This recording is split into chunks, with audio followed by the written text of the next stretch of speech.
Joining us now is Julia Manchester with our partners at The Hill. Julia, thank you so much for your time. So Robert, there in New Hampshire, we're going to have coverage of Trump today in Iowa. How crucial are these early primary states like Iowa, like New Hampshire, for the candidates who don't have that built-in national exposure of someone like former President Trump?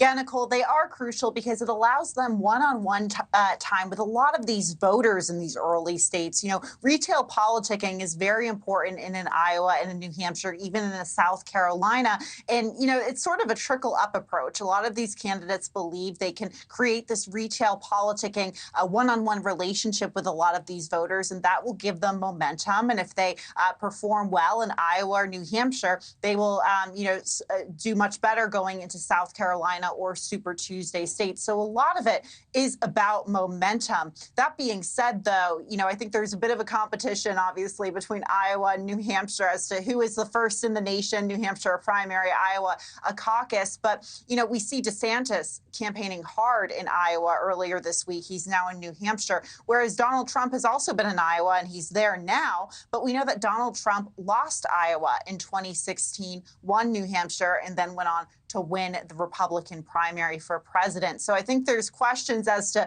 which state really is the best bellwether for who the nominee will be. But overall, I think they're very important for momentum. Absolutely. Well, speaking of momentum, obviously there are a lot of people in the running for the Republican nomination. But at the top of the list, the two that everyone seems to be talking about, of course, are Trump and DeSantis. And Julia, there are now more examples of DeSantis hitting back at Trump. We know this week he's talked about how Trump's entire family moved to the state which he governs. He's also responding to Trump's attacks on his name, calling him sanctimonious. DeSantis really seems to no longer just be sitting back and staying silent. Yeah, no longer staying silent. We're seeing him really start to push back against Trump, something that I think we all expected. But I think he's doing it in his own style. You know, I think we were wondering, is he going to go the Trump route and really get down in the mud with him and call him names? But I think he's almost trying to rise above it. In fact, on a New Hampshire radio station earlier today, he was asked about the attacks that Donald Trump has made on him. And Ron DeSantis essentially said, look, those are quote unquote petty and juvenile. And he believes that that's part of the reason why Donald Trump is not in the White House right now. So you're seeing him punch back, but it's not in a Trump style. He's being, I think, what a lot of us would say is more presidential, more formal in how he hits back, maybe a bit more polite. We'll see if that carries any weight going forward. All right. So speaking about being polite or not being polite, let's talk about the response from DeSantis today to a reporter who had asked why he was not taking questions from voters. Governor, how come you're not taking questions from voters? Stop coming up to me, talk to me. What are you talking about? I'm not here working with people. Are you blind? What? Are you blind? I'm not blind. Okay, so people are coming up to me, talking to me, whatever they want to talk to me about. All right, so a pro-DeSantis PAC tweeted out about the exchange, saying that DeSantis shut down that reporter. It's obviously still early in this whole campaign trail, but is DeSantis interacting with members of the media in a traditional way? I mean, is this how most candidates handle reporters while they're on the campaign trail?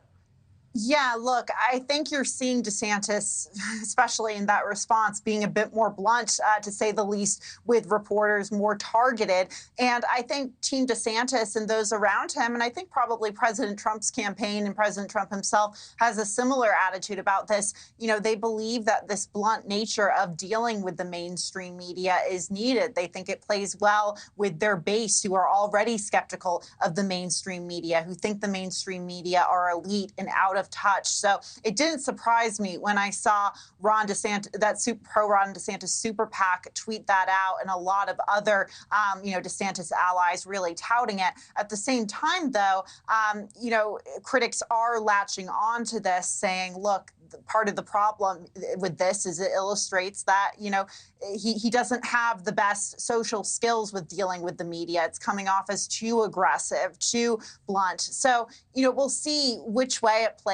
I think it could play a number of different ways for the governor, but the governor and his allies certainly, I think, looking at this as a positive.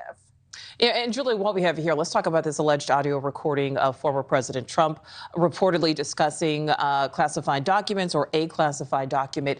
What does this mean going forward, and why is this only now being discussed? Yeah, look, I think going forward, it definitely adds another element into the primary campaign conversation, and it adds another element into, the legal issues President Trump is facing right now and grappling with as he tries to run for president. With the GOP primary base, do I think it makes a big difference? No, I think the primary base, whether they support Trump or not, most Republicans probably view this as a Washington, inside baseball matter of elitists, essentially from the political class going after Donald Trump. They say this is another example of this, but it could hurt him in a general election where you could have the Biden team attacking him on this. But at the same time, it makes it difficult for the Biden team to attack him on this because we know that the President Biden, is dealing with his own situation with classified documents and coming under scrutiny for that. So, I don't think it ultimately moves the needle in the primary, but in the general election, it could. All right. Julia Manchester, we always appreciate talking to you. Thank you. Thank you for watching. Go to newsnationnow.com to find News Nation on your television provider. And don't forget to click the red subscribe button below to get more of News Nation's fact-driven, unbiased coverage.